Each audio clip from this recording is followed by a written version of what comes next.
Presiden Prabowo akan tindak tegas anak buah yang tak serius bekerja.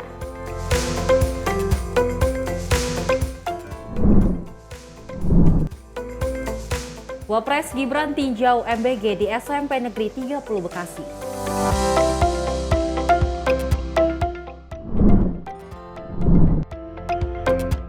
Pemeriksaan kesehatan gratis dimulai 10 Februari 2025.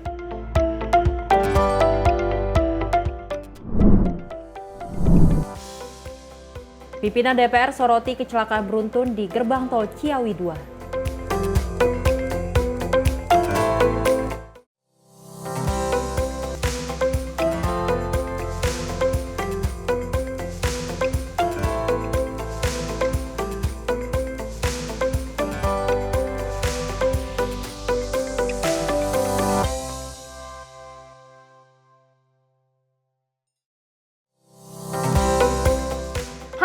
Selamat pagi pemirsa Simpo TV. Selamat pagi Sally. Selamat pagi, apa kabar hari luar ini? biasa Luar hari biasa ini. baik ya. Ya. Dan meskipun tadi pagi sempat ada kendala ataupun mungkin macet-macetan kita bekerja ataupun berangkat ke studio ini tercinta ya, tapi tidak menurunkan semangat kita untuk terus memberikan informasi yang terbaik untuk Anda terkait dengan perpolitikan, ekonomi dan juga hiburan. Tentunya juga kita mempunyai berita yang menarik dan juga informasi yang sangat disoroti publik, di mana Presiden Prabowo Subianto juga sempat mengatakan akan menindak tegas ataupun langsung memecat, tidak akan pikir panjang ketika jajaran menterinya ini tidak bertugas dengan baik. Ya, memang kalau kita ketahui di pemerintahan Prabowo Gibran, Prabowo pun menegaskan bahwasanya ingin sekali pemerintahan yang bersih dan anti korupsi. Dan tentunya informasi menarik lainnya akan terus kami hadirkan. Ini dia Menyapa Pagi Simpo TV selengkapnya.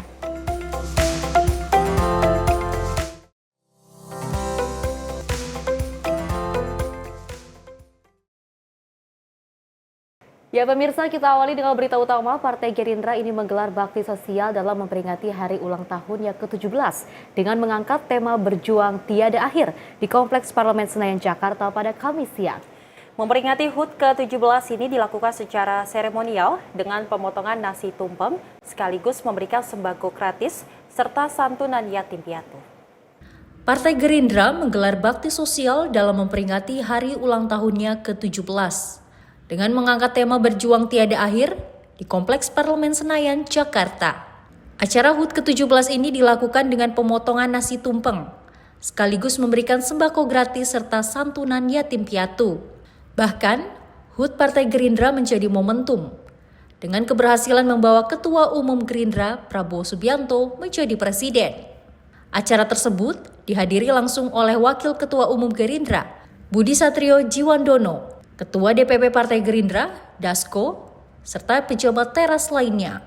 Saudara-saudara sekalian yang saya hormati, hari ini tanggal 6 Februari 2025 adalah hari ulang tahun Partai Gerindra, Partai Gerakan Indonesia Raya yang didirikan pada tanggal 6 Februari 2008. Hari ini kita merayakan ulang tahun dan kita bersyukur karena partai kita telah mencapai usia yang ke-17. Dan kita bersyukur dalam ulang tahunnya yang ke-17, partai kita bisa menempatkan kader terbaiknya sebagai Presiden Republik Indonesia. Beliau adalah Ketua Umum, Ketua Dewan Pembina kami, Haji Prabowo Subianto. Dan kami bisa diterima oleh masyarakat pemilih rakyat Indonesia dalam pemilihan umum dengan menempati sebagai partai terbesar ketiga di Senayan ini. Tentu atas semua prestasi itu kita syukuri dan kita harus mempertanggungjawabkan semuanya ke hadapan rakyat dan Tuhan Yang Maha Esa. Dan selain kegiatan Gebyar UMKM yang dimaksudkan untuk mendorong pertumbuhan UMKM kita juga melaksanakan santunan dan pembagian sembako. Sembako kita selenggarakan atau kita bagikan kepada masyarakat di Jabodetabek 7.500 paket kurang lebih. Kemudian santunan kepada anak yatim kurang lebih 1.700 yatim piatu. Kemudian kita juga membagikan sejumlah sapi ke pondok pesantren dan beberapa kegiatan-kegiatan lain yang lebih bersifat kekeluargaan, persahabatan, dan untuk mengakrabkan persatuan dan kerukunan, baik di antara sesama penghuni, antar fraksi, ataupun keluarga besar Senayan. Dari Jakarta, Fahrizal, Dafka Rizkiano, Sinpo TV melaporkan. Dari Menteri Investasi dan juga Hilirisasi Kepala Badan Koordinasi Penanaman Modal BKPM, Rosan Roslani bersama pengusaha Pandu Syahrir ini menemui Presiden Prabowo Subianto di Istana Kepresidenan. Pertemuan keduanya diketahui membahas investasi kendaraan mobil listrik. Ditemani keponakan Luhut Binsar Panjaitan, pengusaha sekaligus investor kawakan Pandu Syahrir, Menteri Investasi dan Hilirisasi BKPM Rosan Roslani, temui Presiden Prabowo Subianto di Istana Kepresidenan. Usai pertemuan dengan Presiden Prabowo Subianto, Rosan Roslani mengatakan dirinya dengan Pandu Syahrir mengaku diajak bicara oleh Presiden Prabowo mengenai investasi mobil listrik. Yang menurutnya sejauh ini Presiden ingin mobil listrik segera diproduksi di Indonesia. Pasalnya Indonesia selama ini sudah melakukan banyak pengembangan hilirisasi di sisi baterai listrik, mulai dari pengolahan nikel hingga ke sistem daur ulang baterai. Enggak, tadi yang dibahas dari investasi yang masuk ke Indonesia untuk pengembangan mobil listrik, baterai itu bagaimana kita juga bisa berperan lebih aktif untuk kita dari segi investasi mempunyai kemungkinan untuk mengembangkan juga mobil listrik, bagaimana investasi yang bisa masuk untuk itu. Nah, jadi lebih ke situ sih gitu, karena potensi tadi kita bicara ya, kita kan potensi dari nikelnya segala macam, baterainya sampai baterai itu udah ada, recycle baterainya udah ada. Nah, tapi mobilnya kan kita belum ada nih, mobil untuk mobil listriknya. Sedangkan kita kan sudah committed untuk net zero emission di 2060. Malah keinginan Bapak Presiden bisa lebih cepat. Nah, jadi sedangkan produksi mobil kita kan sekitar 1,2 juta per tahun dan berkembang dan diharapkan di tahun 2030 tadi disampaikan sampai 2,5 juta. Ya, intinya masa kita hanya tidak bisa berperan lebih besar dari itu. Nah, sebenarnya arahnya seperti itu, dan kita diminta juga untuk melakukan pengkajian lah. Tapi seperti itu sih. Ditanya soal apakah ada pembicaraan soal pembentukan BP Danantara, Rosan Roslani mengaku hal itu tak dibahas dalam pertemuan hari ini. Dari Jakarta, Dio Malau, Sinpo TV melaporkan. Pemirsa, Presiden Prabowo Subianto menegaskan kepada seluruh instansi untuk menjalankan pemerintahan yang transparan dan juga bebas dari korupsi serta penyimpangan. Dari Presiden Prabowo menegaskan akan menindak siapapun yang tidak sejalan dengan prinsip tersebut. Dalam acara peringatan 102 tahun Nahdlatul Ulama di Istora Senayan, Jakarta pada Rabu 5 Februari 2025, Presiden Prabowo Subianto mengingatkan kembali kepada seluruh instansi untuk selalu bekerja bersih dan juga transparan. Kepala negara menegaskan akan menindak siapapun yang tidak sejalan dengan prinsip tersebut. Dalam kesempatan yang sama, Presiden berpesan setiap pemimpin harus memberi contoh baik, meski langkah yang diambil tidak populer. Ia pun mengajak semua jajaran untuk berani berbenah diri demi pemerintahan yang bebas dari korupsi. Saya sudah beri istilahnya peringatan berkali-kali. Sekarang, siapa yang bandel,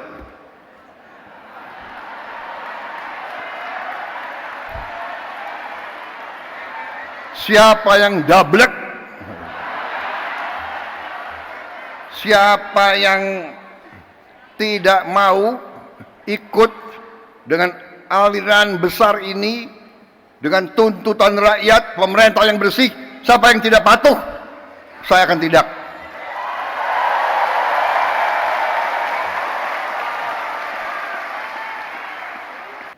Kita harus berani. Kita harus berani. Saya ajak semua rekan-rekan saya dalam pemerintahan, dalam kabinet Merah Putih, saya mengajak mereka, kita harus berani mengoreksi diri, berani membangun suatu pemerintahan ke depan yang bersih, pemerintah yang bebas dari penyelewengan dan dari korupsi. Pada momen itu, Presiden Prabowo juga turut menyinggung Presiden keempat Republik Indonesia, Abdurrahman Wahid atau Gus Dur, sebagai figur yang layak dijadikan panutan. Ia menilai Gus Dur adalah pemimpin yang konsisten dalam menjaga perdamaian. Tim redaksi Simpo TV melaporkan. Sementara itu, Presiden Prabowo Subianto juga memperjelas pernyataannya soal sinyal reshuffle Kabinet Merah Putihnya. Prabowo menyebut akan menindak jajarannya yang masih bandel setelah lewat 100 hari masa kerja pemerintahan. Presiden menyebut saat ini masyarakat menuntut lahirnya pemerintahan yang bersih. Usai hadiri resepsi Harlah Nahdlatul Ulama Rabu malam di Istora Senayan, Jakarta, Presiden Prabowo memperjelas pernyataannya soal akan menindak jajarannya yang masih bandel setelah lewat 100 hari masa kerja pemerintahannya saat ditanya para awak media. Presiden Prabowo Subianto mengatakan dirinya ingin pemerintahan yang ia pimpin sesuai dengan apa yang dituntut oleh rakyat. Sehingga dirinya memastikan tak segan mencopot jajarannya yang tak bekerja untuk rakyat. Kan bahasa Indonesia kan jelas kan? Diartikan sendiri aja ya Pak? Jadi begini, kita ingin rakyat menuntut pemerintah yang bersih, yang benar, yang bekerja dengan benar. Jadi saya ingin tegakkan itu, ya. Jadi kepentingan hanya untuk bangsa rakyat, tidak ada kepentingan lain. Yang tidak mau bekerja benar-benar untuk rakyat, ya saya akan singkirkan. Ya. Mau lebih jelas lagi? Nah. Ya. Oke, terima kasih. Ya, selamat NU 102 tahun. NU kekuatan besar bagi bangsa Indonesia. Terima kasih. Sebelumnya, Presiden Prabowo memberikan ultimatum bahwa dirinya tidak segan menindak pihak-pihak yang masih bandel, termasuk aparat yang tidak berpihak kepada rakyat saat berpidato di gelaran Harlah Nahdlatul Ulama Rabu malam. Dari Jakarta, Dio Malau, Simpo TV melaporkan. Ketua Harian DPP Partai Gerindra Dasko angkat bicara terkait dengan pernyataan Presiden Prabowo Subianto yang tidak akan segan-segan untuk menindak tegas jajarannya yang tidak serius bekerja. Presiden Prabowo Subianto dinilai telah memahami kinerja kabinetnya dalam 100 hari kerja. Presiden Prabowo Subianto menyatakan bahwa tidak akan segan-segan untuk menindak anak buahnya yang tidak bekerja serius. Menanggapi hal ini, Ketua Harian DPP Partai Gerindra Dasko menyebut, Presiden Prabowo telah memahami kinerja pembantunya dalam menjalankan tugas secara maksimal atau tidak di 100 hari kerja. Namun Dasko mengatakan bahwa merupakan hak prerogatif Presiden dalam mengevaluasi para menterinya. Kendati demikian, ia menilai jika Presiden Prabowo telah berbicara dengan lantang di publik, maka menjadi pengingat bagi semua pihak untuk melakukan evaluasi di internal masing-masing.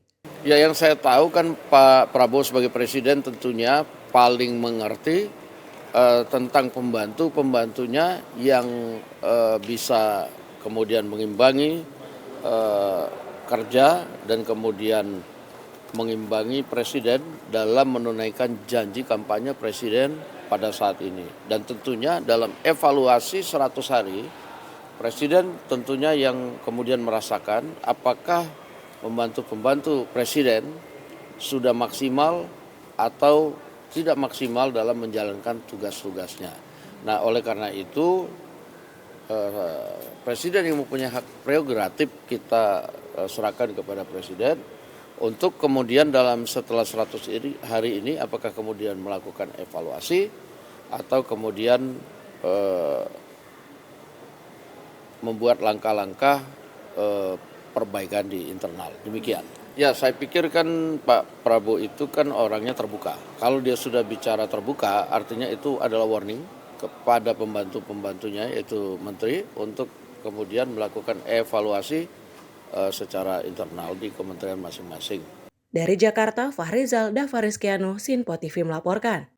Ya, Seli dan juga pemirsa, terkait dengan 100 hari kinerja dari Presiden Prabowo Subianto juga pastinya juga sudah dilaksanakan, dan ini yang paling ditunggu-tunggu oleh masyarakat Indonesia. Kita melihat bahwa hasil dari kinerja 100 hari kerja dari Presiden Prabowo Subianto ini sangat baik, sangat bagus, apalagi pemerataan dari program bergizi makan gratis ini sangat luar biasa sekali, pemerataannya juga cukup baik seperti itu ya, tidak ada kendala. Meskipun ada beberapa kendala, namun ini bisa terus diatasi. Dan dengan adanya respon baik dari 100 hari kerja pemerintahan Prabowo Gibran, ini memang dari Prabowo Subianto menegaskan kepada jajaran Kabinet Merah Putih untuk bekerja sesuai aturan. Betul. Bahkan tidak ada korupsi. Kita ketahui bahwasanya Prabowo Subianto telah memangkas anggaran yang nantinya anggaran ini akan dialokasikan kepada program-program yang menjadi prioritas dari pemerintahan beliau. Betul, dengan hasil evaluasi yang sangat baik, dan dari Presiden Prabowo Subianto juga menegaskan ini tidak akan segan-segan akan menindak tegas siapapun dari jajaran menterinya yang mungkin kinerjanya kurang baik.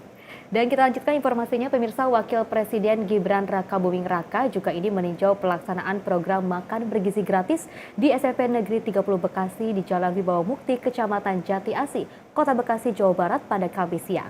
Dan kedatangan Gibran disambut hangat oleh siswa, tenaga pengajar, serta masyarakat sekitar. Wakil Presiden Gibran Rakabuming Raka meninjau pelaksanaan program makan bergizi gratis atau MBG di SMP Negeri 30 Bekasi di Jalan Wibawa Mukti, Kecamatan Jati Asih, Kota Bekasi, Jawa Barat, Kamis siang. Gibran tiba di sekolah sekitar pukul 11.52, disambut hangat oleh siswa, tenaga pengajar, serta masyarakat sekitar. Setelah itu, Gibran langsung mengunjungi sejumlah ruang kelas 8 dan 9 untuk melihat para siswa yang tengah menikmati menu MBG. Setelah meninjau kegiatan tersebut, Gibran langsung menuju lapangan sekolah untuk berfoto bersama siswa dan tenaga pengajar.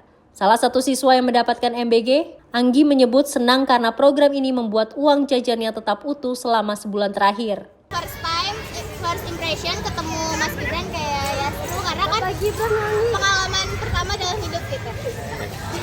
Tadi kalau makanannya gimana? Makanannya tadi dapatnya telur terus kayak sumurnya berceceran gitu, kayak ke tumpah ke semangkanya gitu. Tapi gimana rasanya? Tadi kenyang nggak makannya? Enggak. Kenapa? Nasi? Soalnya dikit porsinya. Ini udah kali keberapa makan siang gratis gini? Udah berapa? Udah sebulanan ya, Bu? Udah mau sebulan? Ya, sebulanan. Programnya sih sejauh ini bagus ya, karena membantu juga uang jajan jadi lebih irit, terus jadi lebih kenyang juga lumayan, tapi porsinya masih limited. Terus sih saya baru pertama kali disampaikan sekolah, terus ramai juga beberapa kali. Apalagi kan itu wakil presiden. Tadi sempat ngobrol apa enggak? Sempat soal meja sama bangku yang ada di kelas. Gimana ngobrolnya? Cuma singkat aja sih. Nanya apa? Nanya tentang bangku yang rusak di kelas, makanannya masuk, tapi kayak cuma ditanya kenapa nggak habis doang, terus habis itu dia pergi lagi. Terus apa ya gimana? Dijawab gimana? Kenapa nggak habis? Karena saya kenyang. Oh gitu. Sementara itu, Kepala SMP Negeri 30 Bekasi, Sumiati, menjelaskan bahwa program MBG telah berlangsung sejak 6 Januari 2025. Ia berharap program ini dapat terus berjalan demi mendukung gizi siswa dan semangat belajar siswa. Alhamdulillah bagus, menyenangkan, dan surprise buat sekolah karena kita dihadirin RI nomor 2. Itu. Tadinya respon dari anak-anak gimana, Bu? Wah, anak-anak mah di lapangan tahu sendiri itu sampai berjubel seperti itu begitu. Apa sih? Seneng dan semangatnya lah anak-anak itu, baik di kelas maupun tadi di lapangan seperti itu, sampai aduh semana pengen menyapa, pengen bersalaman begitu. Bu, berapa banyak Bu hari ini Bu yang jumlah porsi makanan yang diberikan? Kita 973. Itu cuma paket ini ya, MBG. Kalau untuk menu ya seperti biasa, karena kita udah berjalan 1 bulan dari tanggal 6 kemarin masuk kan tanggal 6 Januari, nah sekarang kan 6 Februari, jadi kurang lebih 1 bulan. Di SMP 30 sendiri ada berapa siswa? Ya itu tadi sesuai dengan pesan. Ya kita sudah kirim 97. Bu, menunya itu bervariasi nggak Bu setiap hari? Setiap hari bervariasi. Nah yang jelas menu itu untuk anak-anak SMP udah cukup bagus lah, karena daripada anak kan kita pulang itu kan jam 2 kurang 10. Jadi kita makanya untuk makan bergizi gratis ini kita jadwalnya makan siang, jam istirahat. Biasanya itu di jam-jam berapa Bu untuk tadi jam makanannya? Iya, makan siang itu jam 11.45. Itu setiap harinya? Setiap hari, jam 11.45. Kalau pihak SPPG atau catering itu sih datang jam 10, tapi tetap kita komit pada jam istirahat itu. Bu, ini kan udah jalan sebulan ya Bu. Ini apa ada rencana ke depannya akan terus ada MBG ini atau memang? Harapan kami seperti itu. Tapi untuk komunikasi ke depannya belum ya, tahu ya? Kalau kami lihat sih ya insya Allah berjalan terus. Karena ini kan untuk program yang pertama untuk level SMP, itu kan baru di SMP 3. Ya kami sih berharap sekolah-sekolah lain berjalan. Bu dengan adanya kehadiran? Sebagai apalagi kita sebagai pimpinan lah ibaratnya di sini dengan adanya program dari pemerintah ini, yang jelas kami bersyukur banget, dan itu menjadi garis bawah bagi kami. Bantuan yang diberikan itu adalah satu rasa syukur buat anak-anak, buat orang tua siswa juga, dan juga otomatis bapak ibu guru juga inilah memberikan motivasi ya, namanya ini ada program seperti ini, dan bersyukurnya karena kami pertama gitu di Bekasi kan baru ini. Tapi kami juga berjanji bahwa program ini minimalnya satu, meningkatkan nilai gizi ya, dan yang kedua menjadi motivasi untuk anak lebih berangkat ke sekolah, belajar gitu ya, dan yang terakhir diharapkan program ini bisa menambah dan meningkatkan prestasi anak-anak di bidang akademik maupun non akademik. Itu yang kami tanamkan ke anak-anak. Tapi tetap garis bawahnya adalah bersyukur. Kalau itu sudah mendasar, tidak perlu kok ini kok gitu ya. Jadi tetap pertamanya kita bersyukur ya. Karena kesempatan ini perdana untuk sekolah kami. Soal lain kan belum. Jadi kan bersyukur banget ya. Lanjut Sumiati, pihaknya berkomitmen agar program ini menjadi legacy yang bermotivasi siswa untuk rajin sekolah dan dapat meningkatkan prestasi, baik akademik maupun non-akademik. Dari Bekasi, kontributor Sinpo TV melaporkan. Sementara itu, TNI Angkatan Darat ini menegaskan komitmennya dalam mendukung program penyaluran makanan bergizi gratis kepada masyarakat. Dari Kepala Staf Angkatan Darat, Jenderal TNI Maruli Simanjuntak menjamin bahwa personil dan kendaraan TNI AD siap diterjunkan untuk membantu pendistribusian bantuan makanan bergizi ke berbagai wilayah. Meski TNI Angkatan Darat tidak secara langsung mengelola dapur umum atau program penyaluran makan bergizi, namun TNI AD tetap berperan aktif dalam mendukung program unggulan pemerintahan Prabowo tersebut. Kepala Staf Angkatan Darat, Jenderal TNI Maruli Simanjuntak, menegaskan bahwa TNI AD siap membantu badan bergizi dan berbagai yayasan yang terlibat. Kasat menjelaskan dukungan tersebut meliputi penyediaan kendaraan untuk pengangkutan makanan. Tak hanya itu, Kasat menuturkan akan mengerahkan personil Babinsa untuk distribusi di lapangan hingga fasilitasi tempat jika diperlukan. Lebih lanjut, Kasat Maruli juga menegaskan bahwa TNI AD akan terus berkolaborasi dengan berbagai pihak dalam upaya membantu masyarakat sehingga penyaluran makanan bergizi dapat berjalan dengan lancar dan juga menjangkau masyarakat yang membutuhkan. Jadi kami sifatnya kalau misalnya dari badan bergizi mau membuat dapur di mana, dia biasanya ngelola bukan kita juga. Jadi kita cuma mendampingi, butuh personil, butuh kendaraan, mendata daerah dan lain sebagainya, itu kami ikut. Jadi sampai sekarang kita sebetulnya tidak mengelola dapur satupun. Jadi kami mendukung saja badan bergizi. Kemarin kan sudah ada beberapa yayasan saya dengar itu. Jadi saya juga tidak bisa mengikuti detail. Jadi demikian yayasan itu sampai di sana ya kita coba fasilitasi. Oh kendaraan kurang nih untuk dropping, ya pakai kendaraan Kodim. Oh personilnya kurang nih untuk nurunin, ya anggota Babinsa kita ikut turunin. Oh memang kami nggak punya dapur, nggak punya ini, ya kita carikan tempat, boleh nggak diberesin. Jadi kami tidak ada tanda tangan langsung di bawah itu dengan BGN untuk melakukan, tapi kami membackup 100%. Dari Jakarta, Cihan Nabila, Mutia Anggiani, Sinpo TV melaporkan. Setelah tadi ada 100 hari kerja dari Presiden Prabowo Subianto yang dinyatakan sangat luar biasa dan juga akan menindaklanjut kepada siapapun jajaran menteri yang kinerjanya kurang baik ataupun terdapat KKN seperti itu ya. Dan kita melihat bahwa saya dari TNI Angkatan Darat ini meskipun tidak terjun langsung ke dapur bagaimana proses pembuatan dari makan bergizi gratis ini, tapi dari TNI Angkatan Darat juga akan memberikan sebuah pelayanan yang luar biasa terkait dengan transportasi ataupun penyediaan tempat untuk program makan bergizi gratis ini. Dan memang kalau kita ketahui, Vesti dan pemirsa, dari program makan bergizi gratis belum merata ke seluruh wilayah, namun memang dipastikan dari Prabowo Subianto akan merata dan anak-anak ataupun siswa-siswi yang di sekolah bisa merasakan bersama-sama bagaimana nikmatnya program makan bergizi gratis yang memang kita ketahui tujuannya adalah menurunkan angka stunting. Dan pemirsa, informasi menarik lainnya akan terus kami hadirkan usai jeda berikut ini.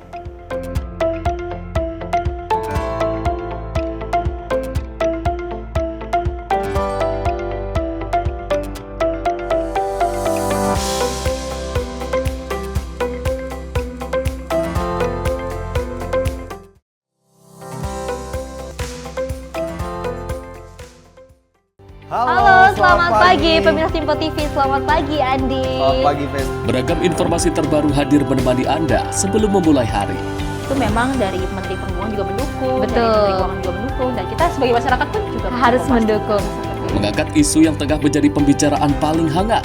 Semarakan pagi Anda bersama Menyapa Pagi. Setiap Senin hingga Jumat pukul 6 pagi. Hanya di Sinpo TV. Kami hadir dengan rangkaian informasi dari berbagai penjuru dunia. Topik dan isu yang tengah menjadi sorotan mancanegara dikemas dengan lengkap untuk Anda.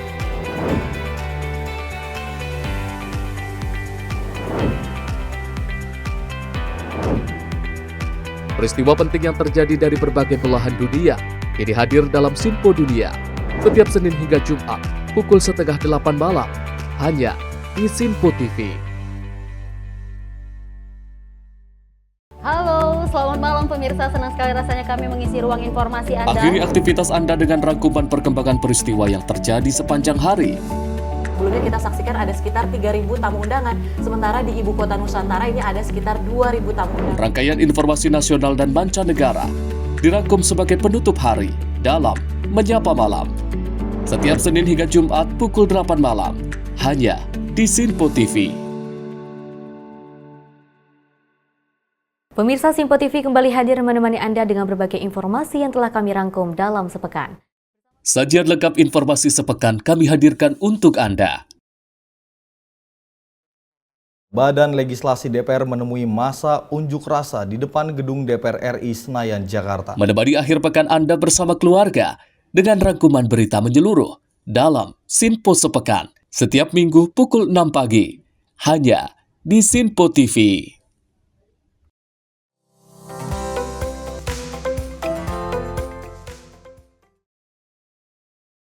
Terima kasih pemirsa, Anda masih menyaksikan Menyapa Pagi Sinpo TV dan kita lanjutkan informasinya di mana Direktur Utama PT Transjakarta, Welvi Zon Yuza, mendirikan TJ Academy dengan tujuan untuk melatih para pramudi Transjakarta. Dan Yuza juga sempat menjelaskan TJ Academy merupakan sekolah bagi pramudi bus sebagai bentuk kontribusi Transjakarta dalam meningkatkan keselamatan angkutan umum di Indonesia. Direktur Utama PT Transjakarta, Welvi Zon Yuza, mengatakan TJ Academy didirikan pada tahun 2024 dengan jumlah peserta pada angkatan pertama mencapai 19 orang. Menurutnya keberadaan sekolah pramudi tersebut sangat penting, terutama untuk membangun citra pengemudi angkutan umum Indonesia menjadi lebih baik. Kita juga membuat sebuah kegiatan yang kita sebut dengan TJ Academy. Ini adalah langkah kecil pertama yang akan menjadi kontributor tidak hanya mungkin buat Transjakarta, tapi kita berharap ini bisa menjadi kontributor untuk peningkatan keselamatan angkutan umum di Indonesia. Ide ini berangkat dari kebutuhan kita untuk bisa menghasilkan pramudi yang punya standar safety, standar kompetensi yang baik. Tak hanya itu, didirikannya TJ Academy juga bertujuan untuk memberikan pengetahuan dan kesadaran kepada pramudi tentang keselamatan penumpang. Dari Jakarta, Sri Dewi Andayani, Rona Bayu, Sinpo TV melaporkan.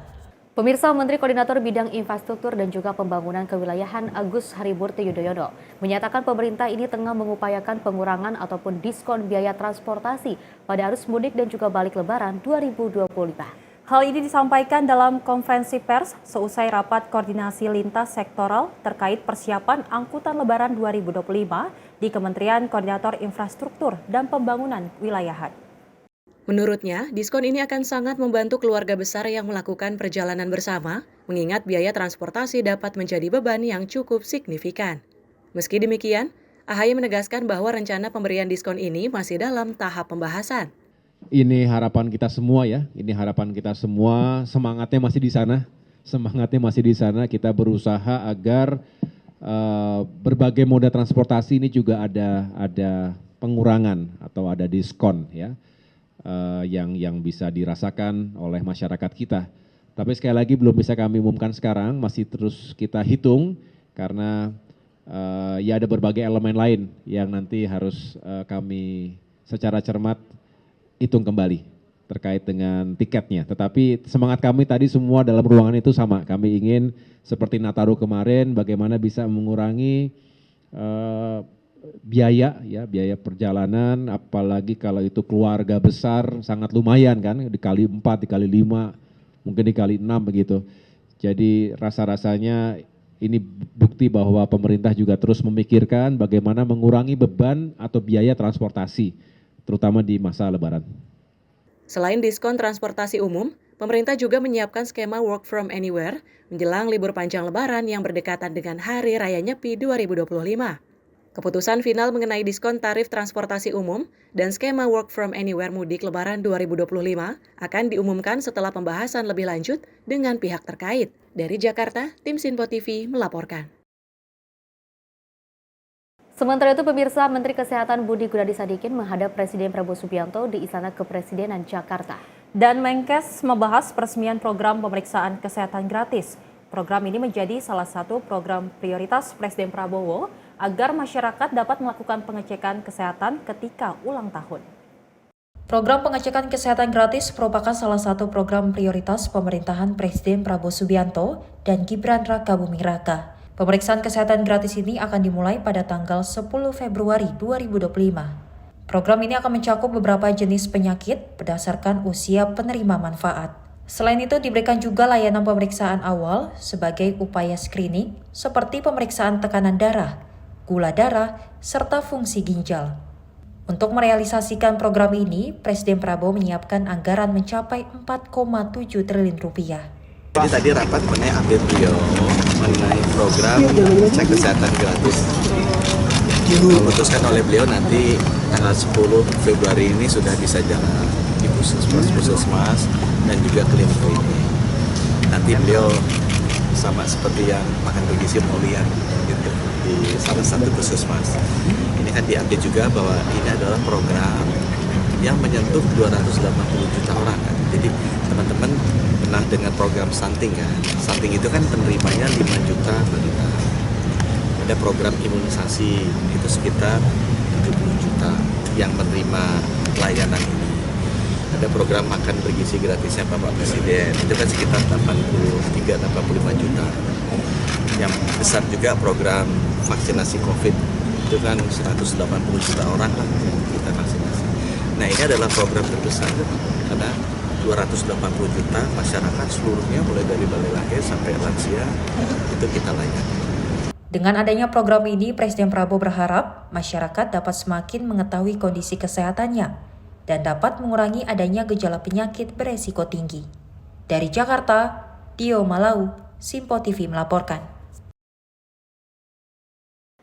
Pemirsa, menindaklanjuti kecelakaan beruntun yang terjadi di gerbang tol Ciawi 2 Bogor, Menteri Pekerjaan Umum Dodi Hanggono ini melakukan peninjauan langsung ke lokasi.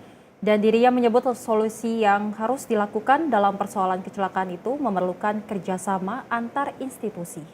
Dalam kegiatan tersebut, Menteri PU didampingi oleh Sekretaris Jenderal Kementerian PU Muhammad Zainal Fatah, Direktur Operasi Jasa Marga Fitri Wiyanti, Senior General Manager JMT Widiat Biko, Nur Sejati, serta jajaran Jasa Marga Metropolitan Toll Route.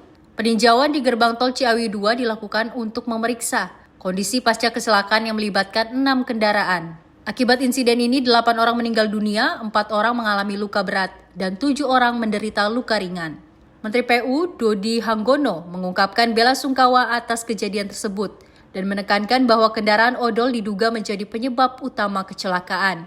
Ia juga menekankan bahwa penanganan masalah ini memerlukan kerjasama antar instansi. Solusi yang ditemukan harus seimbang sehingga tidak menghambat distribusi logistik maupun tetap dapat mengurangi jumlah kendaraan odol yang menimbulkan banyak kerugian. Masalah yang dilematis dan bertahun kita melarang nanti ada masalah di inflasi, logistik biar naik. Tapi kalau kita kayak sekarang ya begini kan, ada nyawa hilang, ada jalan rusak, ya sebagai itu aja. Saya sering dimarahi sama Direktur Jasa Marga, karena kan biaya preservasinya misalnya dianggarkan setahun 5 kali, gara-gara odol boleh lewat ya cuma sekali kan ada penambahan biaya.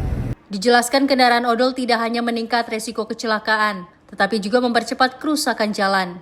Sistem wake in motion dinilai berperan penting dalam mengidentifikasi kendaraan odol, termasuk pada kasus kecelakaan ini melalui teknologi tersebut.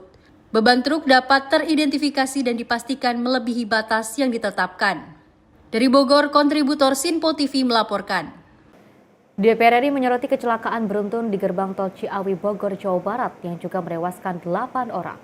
Kasus kecelakaan akibat remblong dinilai kerap terjadi sehingga diperlukan pengecekan secara berkala terhadap kendaraan angkutan umum maupun angkutan niaga.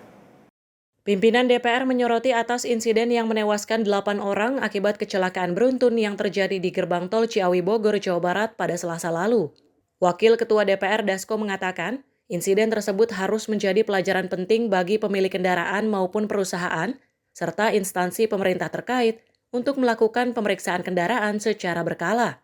Menurutnya hal itu menjadi salah satu penyebab utama kecelakaan remblong yang bisa terjadi pada kendaraan pribadi, angkutan umum maupun angkutan niaga. Dasko juga mengusulkan pemanfaatan teknologi untuk mengurangi angka kecelakaan dengan menghilangkan sistem tap manual di pintu tol. Ia menilai dengan teknologi yang lebih maju, kendaraan bisa melakukan pembayaran e-tol tanpa harus memberhentikan kendaraan. Ya, yang pertama setelah kita lakukan pencermatan, kecelakaan-kecelakaan itu sering terjadi termasuk yang terakhir kali ini karena adanya remblong. Nah, remblong ya ini baik dari kendaraan angkutan maupun angkutan umum maupun angkutan niaga dalam hal ini truk dan bus itu perlu kemudian dilakukan pengecekan secara berkala terutama dari pemilik maupun kemudian nanti Dinas Lalu Lintas Angkutan Jalan Raya harus melakukan pengecekan secara berkala. Nah, yang kedua mungkin dari sisi teknologi untuk mengurangi angka kecelakaan, kita mungkin menyarankan ke pemerintah untuk tidak atau meninggalkan pemakaian sistem tap yang dia harus berhenti. Nah, harusnya itu kemudian dapat dipakai teknologi yang lebih maju, bagaimana melakukan pendeteksi pembayaran tanpa mobil harus berhenti. Kan itu di beberapa negara sudah ada. Iya, terutama itu makanya setiap pemberian KIR dan lain-lain itu tetap harus dijaga dan saya pikir kelalaian di Undang-Undang Lalu Lintas itu juga kan sudah ditentukan sanksinya. Demikian. Dari Jakarta, Fahrizal Davarizkiano, Sinpo TV melaporkan. Ya, Sally dan juga pemirsa terkait dengan adanya kecelakaan di gerbang tol Ciawi 2 Bogor ini kita sangat belasungkawa sekali kepada keluarga yang ditinggalkan dan juga kepada korban-korban seperti itu. Mudah-mudahan ditempatkan yang tempat layak seperti itu dan juga diterima di sisinya. Dan kalau kita melihat memang terkait dengan kondisi seperti ini dari Menteri Perhubungan seperti itu, dari Dudi Hanggodo pun juga sempat meninjau beberapa lokasi seperti itu ya, dan juga dari pemerintah ataupun banyak sekali dari anggota DPR RI juga yang membuka suara terkait kasus ini dan juga akan ditindaklanjuti agar hal serupa tidak terjadi. Betul, kita ketahui dari kecelakaan di tol Ciawi 2 mengakibatkan 8 tewas dan 11 orang lainnya luka-luka. Dan memang nantinya ini akan dilakukan rapat evaluasi mengenai bagaimana agar kecelakaan seperti ini tidak terjadi lagi. Dan bahkan dari DPR sendiri telah meminta agar para kendaraan ini dicek kembali apakah agar sesuai lebih prima dan lagi untuk seperti itu dilakukan ya. perjalanan. Dan pemirsa, sejumlah informasi lainnya akan terus kami hadirkan usai jeda berikut ini.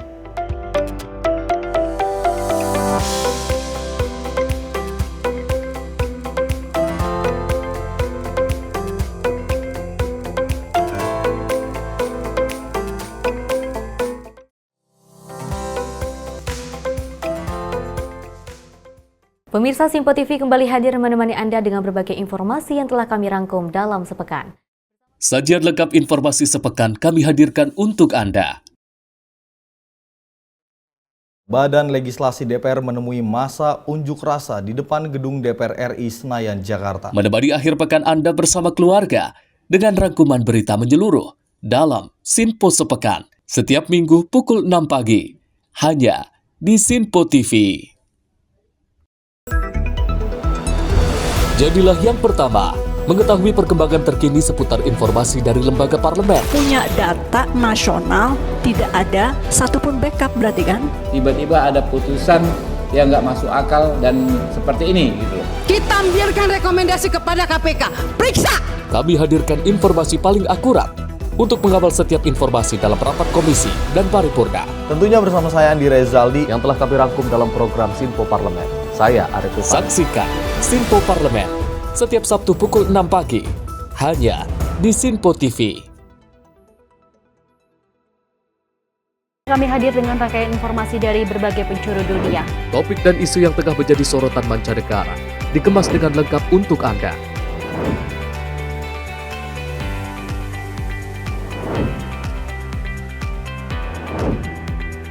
Peristiwa penting yang terjadi dari berbagai belahan dunia ini hadir dalam Sinpo Dunia setiap Senin hingga Jumat pukul 7:30 malam hanya di Sinpo TV. Pemirsa Sinpo TV kembali hadir menemani Anda dengan berbagai informasi yang telah kami rangkum dalam sepekan. Sajian lengkap informasi sepekan kami hadirkan untuk Anda.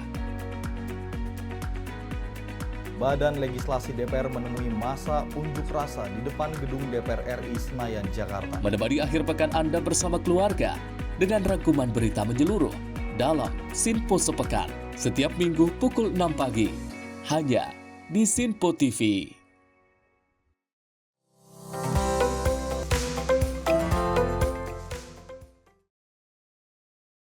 Selamat pagi pemirsa, Anda masih menyaksikan Menyapa Pagi Sinpo TV dan kita lanjutkan informasinya di mana Kodam Jaya Jayakarta ini melaksanakan normalisasi rumah dinas di Kompleks Asrama Bengrah, Cijantung, Jakarta Timur terhadap masyarakat setempat yang statusnya tidak aktif sebagai anggota TNI. Dan proses normalisasi ini pun juga akan dilaksanakan selama 2-3 hari dan juga TNI akan aktif terlibat untuk membantu proses tersebut. Untuk menindaklanjuti informasi terkait banyaknya anggota Satuan Peralatan Angkatan Darat Kodam, Paldam Jaya yang belum memiliki hunian rumah dinas tetap, Kodam Jaya langsung melaksanakan proses pemurnian rumah dinas di Kompleks Asrama Bengrah yang berada di Cijantung, Jakarta Timur. Asisten Logistik Kasdam Jaya, Jayakarta Kolonel Tizi Burhanuddin, memastikan kegiatan ini dilakukan usai surat pemberitahuan kepada warga setempat yang mendiami Asrama Bengrah sejak Agustus lalu. Secara keseluruhan, total personil aktif di Kesatuan Paldam Jaya sebanyak 333. 101 diantaranya hingga kini tidak memiliki hunian rumah dinas tetap dan memilih untuk menyewa rumah. Mengacu kepada Peraturan Menteri Pertahanan Nomor 13 Tahun 2018 dan Peraturan Kepala Staf Angkatan Darat Nomor 57 Tahun 2022, yang berhak untuk memiliki rumah dinas golongan 1 yakni anggota aktif di Kesatuan Paldam Jaya. Sebanyak 69 kartu keluarga di Kompleks Asrama Bengrah, hanya ada 2 orang yang berstatus sebagai anggota aktif di Paldam Jaya Jayakarta. Adapun kegiatan ini dilakukan dengan menerapkan cara dengan humanis dan negosiatif baik dari Kodam Jaya maupun masyarakat setempat. Bahwa Rumdis golongan yang ada di Bengrah merupakan rumah dinas golongan 1, artinya apa? Bahwa sifat yang berhak untuk menempati adalah mereka yang aktif dinas di jajaran Paldam Jaya. Sedangkan kita tahu sendiri dari 69 KK ataupun rumah yang ada itu hanya 2 orang yang ditempati oleh jajaran Paldam Jaya. Sisanya adalah yang tidak berhak di luar dari jajaran Paldam Jaya. Sehingga dari 101 anggota yang masih ngontrak ini tentu kita mendahulukan anggota yang aktif yang harus berhak. Sehingga hari ini kita laksanakan normalisasi kegiatan fungsi golongan 1 khususnya di Bengrah Paldam Jaya. Itu yang kita laksanakan kegiatan hari ini. Jadi kita juga melaksanakan hal proses normalisasi melibatkan yang pertama jajaran Kodam tentu jelas. Kemudian ada dari Polisi Militer Kodam Jaya juga kita libatkan. Rekan kita dari kepolisian juga kita libatkan karena termasuk yang menghuni di dalamnya adalah orang sipil bukan TNI, kita dibantu juga rekan-rekan dari Satpol PP, rekan-rekan Dishub dan PLN. Kita bersini supaya apa? Supaya masing-masing fungsi ini sedang leading sektornya bisa membantu proses kelancaran normalisasi pada hari ini. Pelaksanaan normalisasi ini dilakukan dengan cara humanis serta kooperatif terhadap masyarakat setempat dan juga turut dibantu secara menyeluruh untuk proses relokasi ke titik-titik yang telah ditentukan. Dari Jakarta, Max Azizul Hakim, Tim Liputan Sinpo TV. Sementara itu, TNI Angkatan Darat ini akan terus berkontribusi dalam mendukung program ketahanan pangan nasional dengan melalui pengembangan pertanian di kawasan agroforestry Purwakarta, Jawa Barat. Dan sinergi antara TNI AD dan petani lokal serta berbagai pihak terus dikuatkan demi memastikan ketersediaan pangan yang berkelanjutan. Sebagai bagian dari upaya memperkuat ketahanan pangan nasional, TNI AD secara langsung terlibat dalam pembinaan petani, pengolahan lahan, hingga distribusi hasil panen. Salah satu bentuk kolaborasi tersebut terlihat di kawasan agroforestry Purwakarta, Jawa Barat, yang menjadi salah satu pusat produksi pangan berkelanjutan. Dalam hal ini, mitra pengelola harian Elefarm Bayu menyatakan, hasil panen dari kawasan agroforestry sebagian besar akan disebar ke berbagai pasar tradisional, dimulai dari pasar kecamatan, kabupaten, hingga pasar induk. Hal tersebut bertujuan memastikan hasil pertanian dapat lebih cepat tersedia bagi masyarakat. Bayu menuturkan, sinergi antara TNI AD dan petani diharapkan mampu meningkatkan produktivitas pertanian, menyerap tenaga kerja, serta menopang program-program ketahanan pangan yang diusung oleh pemerintahan Prabowo. Tapi tentunya yang paling besar yang bisa menyerap hasil suplai atau hasil panen yang ada di sini itu ke pasar-pasar tradisional, dari mulai pasar tradisional level kecamatan, kabupaten, maupun pasar induk seperti Kramat Jati, misalkan Cibitung, Tanah Tinggi, dan lain-lain. Nah, terus ya mudah-mudahan dengan skala suplai sebesar ini ke depannya hasil panennya juga bisa mensupport program-program pemerintah terkait dengan ketahanan pangan. Misalkan contohnya yang sekarang lagi digalakan banget adalah program makan bergizi gratis. Dari Purwakarta, Jawa Barat, Jihan Nabila, Mutia Anggiani, Sinpo TV melaporkan. Sementara itu, Wakil Ketua DPR Dasko meninjau langsung lokasi pangkalan dan subpangkalan gas LPG 3 kg di Jalan Palmerah, Jakarta Barat pada Kamis pagi. Tinjauan dilakukan untuk memastikan stok gas sekaligus mengecek tidak ada lagi antrian masyarakat yang hendak membeli gas LPG 3 kg. Usai kabar gembira datang dari Presiden Prabowo Subianto yang menginstruksikan Kementerian SDM untuk mengaktifkan kembali para pengecer dapat menjual gas, Wakil Ketua DPR Dasko langsung melakukan tinjauan ke pangkalan dan subpangkalan gas LPG 3 kg di Palmerah, Jakarta Barat pada Kamis pagi. Tinjauan ini untuk memastikan stok gas sekaligus mengecek tidak ada lagi antrean masyarakat yang ingin membeli gas. Dasko menyebut harga LPG di pangkalan maupun subpangkalan telah sesuai. Pangkalan yang menjual ke subpangkalan seharga Rp16.000, sedangkan subpangkalan menjual ke masyarakat seharga Rp19.000. Ya, yang pertama ini kan kebetulan sekali lewat nih kan dari DPR. Kemudian yang kedua, memang kita mau ngecek apakah kemudian sudah lancar atau belum. Karena tempat yang sama kemarin ini kan menumpuk antrian dari masyarakat. Nah kan ngeceknya gampang, di tempat yang kemarin ada penumpukan, sekarang apakah ada penumpukan atau enggak. Dan tadi kita lihat teman-teman media melihat sendiri bahwa di tempat yang sama ini alhamdulillah sudah tidak ada penumpukan. Dan tadi kita dengar sendiri dari pemilik pangkalan maupun subpangkalan bahwa sudah dari kemarin ini lancar semua, baik dari pangkalan ke subpangkalan maupun langsung ke masyarakat itu jualannya lancar, baik suplai maupun jualannya. Harganya tadi kalau kita cek itu pangkalan menjual ke subpangkalan Rp16.000, kemudian subpangkalan menjual ke masyarakat Rp19.000. Mudah-mudahan bisa begini terus. Dari Jakarta, Farizal, Ahmad Amin, Simpo TV melaporkan. Pemirsa, Wakil Ketua DPR Dasko juga menanggapi kebingungan para pengecer gas LPG 3 kg untuk mendaftar menjadi subpangkalan. Dan Dasko mengatakan bahwa nantinya akan ada tim khusus yang turun langsung untuk menuntun para pengecer gas mendaftar menjadi subpangkalan.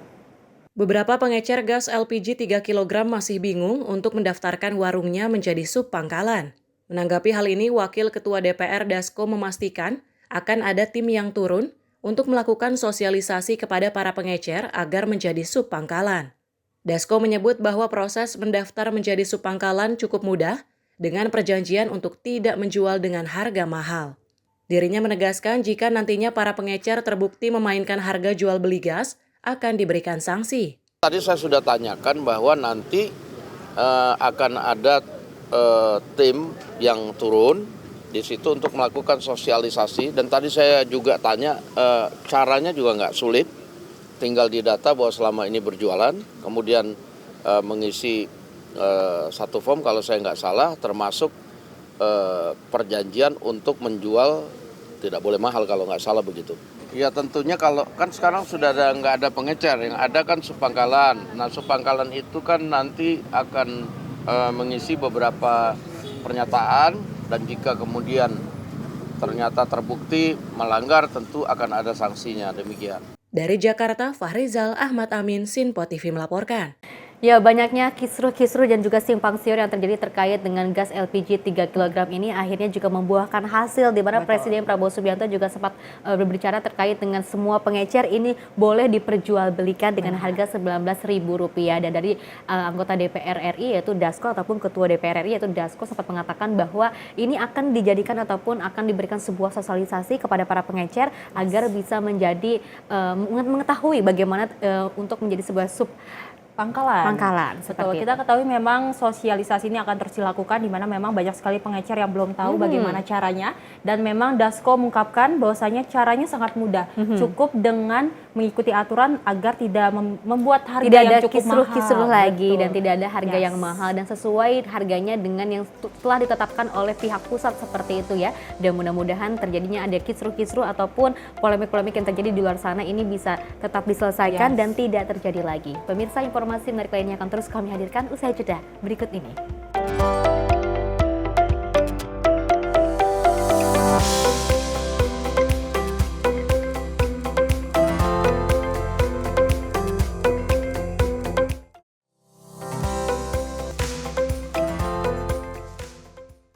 Halo, selamat pagi pemirsa Simpo TV. Selamat pagi Andi. Selamat pagi, Fen. Beragam informasi terbaru hadir menemani Anda sebelum memulai hari. Itu memang dari Menteri Perhubungan juga mendukung, Betul. dari Menteri Keuangan juga mendukung, dan kita sebagai masyarakat pun juga Harus mendukung. Mengangkat isu yang tengah menjadi pembicaraan paling hangat. Semarakan pagi Anda bersama Menyapa Pagi. Setiap Senin hingga Jumat pukul 6 pagi. Hanya di Sinpo TV. Kami hadir dengan rangkaian informasi dari berbagai penjuru dunia. Topik dan isu yang tengah menjadi sorotan mancanegara dikemas dengan lengkap untuk Anda.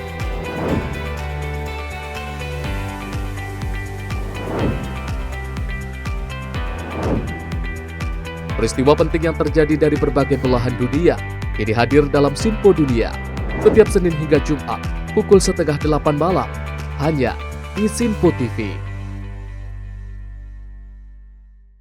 Halo, selamat malam pemirsa. Senang sekali rasanya kami mengisi ruang informasi Anda. Akhiri aktivitas Anda dengan rangkuman perkembangan peristiwa yang terjadi sepanjang hari. Sebelumnya kita saksikan ada sekitar 3.000 tamu undangan, sementara di Ibu Kota Nusantara ini ada sekitar 2.000 tamu undangan. Rangkaian informasi nasional dan mancanegara dirangkum sebagai penutup hari dalam Menyapa Malam. Setiap Senin hingga Jumat pukul 8 malam, hanya di Sinpo TV. Pemirsa Simpo TV kembali hadir menemani Anda dengan berbagai informasi yang telah kami rangkum dalam sepekan. Sajian lengkap informasi sepekan kami hadirkan untuk Anda. Badan Legislasi DPR menemui masa unjuk rasa di depan gedung DPR RI Senayan, Jakarta. Menemani akhir pekan Anda bersama keluarga dengan rangkuman berita menyeluruh dalam Sinpo Sepekan. Setiap minggu pukul 6 pagi, hanya di Sinpo TV.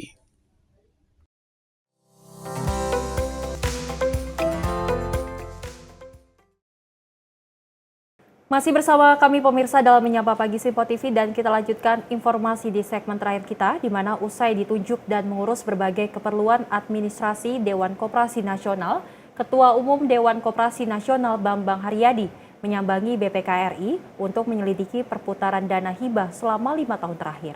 Dan terkait dengan permintaan tersebut ditujukan guna untuk memberikan transparansi dalam menjalankan Dekopin ke depannya. Ketua Umum Dewan Koperasi Nasional Bambang Haryadi mendatangi Badan Pemeriksaan Keuangan RI guna meminta bantuan terhadap audit aset serta dana gibah Dekopin dalam rentang waktu 5 tahun ke belakang. Audit tersebut diminta Bambang untuk menelusuri penggunaan dana hibah sudah tersalurkan dengan tepat atau tidak. Menurutnya tujuan dari pelaksanaan audit ini guna memberi transparansi untuk pengelolaan kepemilikan harta organisasi tersebut. Adapun melalui permintaan audit investigasi, Bambang memastikan akan menjalankan organisasi tersebut sebagai acuan dalam pengelolaan Dekopin di bawah kepemimpinannya. kami pengurus Dewan Koperasi Indonesia yang sudah diakui oleh pemerintah dan telah dengan Kementerian Hukum maupun Kementerian Koperasi, kami dalam rangka ingin menjalankan organisasi ini. Tahap awal kami ingin melakukan audit secara menyeluruh atas aset maupun hibah-hibah dari pemerintah, karena kita ingin Dekopin ke depan lebih transparan dan lebih clear and clean lah pengelolaan keuangan maupun aset. Pada kesempatan yang sama, Wakil Ketua BPK Budi Prijono menyambut kedatangan pengurus inti dari Dekopin di BKPK, serta memastikan akan membantu organisasi koperasi ini yang bersifat pemeriksaan dana hibah. Bahwa Pak Bambang selaku Ketua Umum Dekopin bersilaturahmi dengan kami yang ada di BPK ini untuk mengkonsultasikan beberapa hal yang berkaitan dengan perkembangan Dekopin ke depan. Yang artinya hal-hal yang mana bisa kita bantu untuk kelancaran tugas-tugas Dekopin ke depan, termasuk kegiatan yang bersifat audit terhadap permasalahan-permasalahan di Dekopin yang selama ini pintu masuknya pasti melalui Kementerian Koperasi. Usai permintaan yang ditunjukkan ke BPK, Dekopin diharapkan mampu menjalankan kepengurusan dengan maksimal serta optimal, dan juga mendukung pemberdayaan UMKM di Indonesia. Dari Jakarta, Max Azizul Hakim, Sinpo TV melaporkan. Pemirsa, Komisi Pemberantasan Korupsi ataupun KPK ini menangkap beberapa orang yang mengaku-ngaku sebagai pegawai KPK atau pegawai gadungan pada Rabu 5 Februari 2025. Dan oknum gadungan tersebut langsung ditangkap dan digelandang ke Gedung Merah Putih KPK untuk dilakukan pemeriksaan. Mendapatkan laporan adanya oknum pegawai KPK gadungan yang berkeliaran di masyarakat dan melakukan perbuatan melawan hukum berupa meminta uang kepada pihak-pihak tertentu. Penyidik KPK langsung melakukan penangkapan dan membawa oknum tersebut ke Gedung Merah Putih KPK, Jakarta Selatan. Salah satu oknum pegawai gadungan yang belum diketahui identitasnya ini terlihat berjalan menunduk mengenakan jaket hitam dan berkacamata, dengan kedua tangannya tampak diborgol. Juru bicara KPK Tessa Mahardika mengatakan sejumlah pegawai KPK gadungan saat ini sedang menjalani proses pemeriksaan di kantor KPK. KPK mengamankan beberapa orang yang diduga mengaku sebagai pegawai KPK atau gadungan dan melakukan upaya-upaya meminta uang terhadap pihak-pihak tertentu. Saat ini beberapa orang tersebut sedang menjalani proses pemeriksaan di KPK dan update selanjutnya akan kita infokan setelah proses pemeriksaan selesai. Perkembangan dari penangkapan pegawai KPK gadungan akan disampaikan setelah pemeriksaan selesai. Dari Jakarta, kontributor Sinpo TV melaporkan. Kita beralih ke informasi lainnya. Pemirsa, aparat Polresta Jayapura Kota berhasil mengamankan seorang guru SMP yang diduga melakukan pencabulan terhadap muridnya sejak tahun 2023 hingga Desember 2024. Diketahui pemirsa, aksi keji guru cabul itu telah dilakukan kurang lebih sebanyak 10 kali. FB, seorang guru SMP yang di distrik Muara Tami, Kota Jayapura, Papua, diamankan aparat karena diduga melakukan tindakan pencabulan terhadap muridnya. Kasus ini terungkap setelah korban melaporkan perilaku sang guru kepada aparat karena sering menjadi korban pencabulan oleh FB. Dari hasil penyelidikan, pelaku FB melakukan aksi pencabulannya kurang lebih sebanyak 10 kali terhadap korban, yang mana salah satu aksinya pernah dilakukan di dalam ruang kelas. FB juga mengancam korban jika tidak memuaskan hawa nafsunya akan diberikan nilai buruk dan tidak naik kelas. Kapolresta Jayapura Kota, Kombes Pol Victor D. McBurn mengatakan, kasus pencabulan tersebut sudah masuk dalam tahap pengumpulan berkas dan akan dilanjutkan ke pihak kejaksaan. Ya, dengan korban inisial ZAP. Setelah dari hasil pemeriksaan, sekarang ini proses sudah tahap 1, kita bisa mengembangkan kasus tersebut, ya, bahwa pada Agustus dari 2023 sampai dengan Desember 2024, ya, yang bersangkutan ya, sudah 10 kali melakukan perbuatan cabul terhadap korban, ya, dengan ancaman ya yang disampaikan oleh pelaku tersebut ya akan apabila sampai terbongkar atau dia melaporkan akan dikeluarkan dari sekolah. Atas tindakannya, FB terancam hukuman pidana 15 tahun penjara sebagaimana tercantum dalam Undang-Undang Perlindungan Anak. Dari Jayapura, Papua, kontributor Sinpo TV melaporkan. Pemirsa nekat mencuri kalung liontin senilai 1,8 juta rupiah dari sebuah toko di Jalan Danau, Tamblingan Sanur, Kota Denpasar, Bali, seorang warga negara asing asal Kanada bernama Christopher Boyoyang, 43 tahun, akhirnya diamankan jajaran Polsek Kuta Utara dan Imigrasi Kelas 1 TPI Denpasar. Selain mencuri kalung, pemirsa belakangan diketahui jika WNA Kanada pernah 3 kali melakukan penggelapan dengan modus menyewa sepeda motor melalui temannya dan juga kabur membawa kendaraan tersebut. Dengan mengenakan rompi tahanan, warga negara asing asal Kanada bernama Christopher Boyong, 43 tahun, digiring oleh petugas untuk dihadirkan di hadapan media. Pria berperawakan tinggi dan berambut gondrong tersebut sebelumnya diamankan jajaran Polsek Denpasar Selatan setelah nekat mencuri kalung liontin senilai 1,8 juta rupiah dari sebuah toko di Jalan Danau, Tamblingan, Sanur, Kota Denpasar, Bali. Pada saat kejadian, pelaku masuk ke toko ART Shop dan langsung mengambil kalung beserta liontin perak. Barang curian tersebut kemudian dimasukkan ke dalam tas pelaku. Untuk mengelabui penjaga toko, WNA Kanada itu berpura-pura menanyakan sesuatu dan melanjutkan kabur meninggalkan toko. Menyadari ada liontin yang hilang, karyawan toko pun melaporkan kejadian ke manajer dan mencari keberadaan pelaku di sekitaran Sanur. Ketika dilakukan pengejaran, pelaku malah ditemukan menabrak sebuah mobil di jalan depan Banjarbatu, Jimbaran. Aparat kepolisian yang mendatangi lokasi tabrakan akhirnya mengamankan pelaku. Meski sudah ditangkap polisi, pelaku sempat melawan dan mencoba melarikan diri saat menjalani perawatan luka akibat kecelakaan yang dialaminya. Ini juga hasil kerjasama dengan pihak Polsek Denpasar Selatan, di mana diketahui yang bersangkutan melakukan tindakan pencurian di salah satu archery di Sanur, dan yang bersangkutan juga pada saat dilakukan penangkapan mencoba untuk melarikan diri dari rumah. Setelah dilakukan penangkapan di Sanur, yang bersangkutan mencoba melarikan diri namun mengalami kecelakaan. Kita coba bawa ke rumah sakit, lagi-lagi yang bersangkutan mencoba melarikan diri juga dari rumah sakit. Dan akhirnya langsung segera kita amankan di ruang detensi imigrasi. Dan ada upaya perlawanan dari yang bersangkutan. Dari hasil interogasi, pelaku juga pernah 3 kali melakukan penggelapan dengan modus menyewa sepeda motor melalui temannya dan membawa lari kendaraan tersebut. Aparat kepolisian tidak bisa menahan pelaku lantaran visa pelaku sudah kadaluarsa sejak 1 Februari 2025 lalu. Polisi menyerahkan kasus ke imigrasi untuk dikenakan tindak administrasi keimigrasian. Dari Bali, Bagus Araditya, Sinpo TV melaporkan. Lagi-lagi di Bali ataupun di Denpasar ya, Seli dan juga pemirsa, terkait dengan adanya warga asing yang datang ataupun ingin berlibur ke Bali ataupun ke Indonesia ini, kita angka lebih baiknya harus lebih berhati-hati ya, apalagi ternyata banyak sekali warga asing yang masuk ke Indonesia tapi malah melakukan aksi kekerasan, aksi ataupun perlakuan yang keji, dan juga ini sampai mencuri kalung liontin. Dan kita berharap bahwasanya WNA yang memang berkunjung ataupun berlibur ke Indonesia untuk selalu mematuhi aturan, apalagi kita meminta juga terhadap pihak imigrasi untuk selalu mengecek ataupun melihat bagaimana tujuannya dan mau kemana asalnya, ya, seperti karena kita itu berharap ya. bahwasanya masyarakat di Bali pun tidak resah dengan keberadaan dari WNA tersebut. Dan mudah-mudahan kedepannya di Bali ini bisa tetap bersih, sesuai dengan view-nya, sesuai dengan lingkungannya, dan juga sesuai dengan pemandangannya. Pemirsa, informasi tadi sekaligus mengakhiri jumpa kita. Saya Festi Rahmadi dan saya Seli Sregar. Terima kasih dan Sampai jumpa.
Simple TV, News, Sport, Entertainment.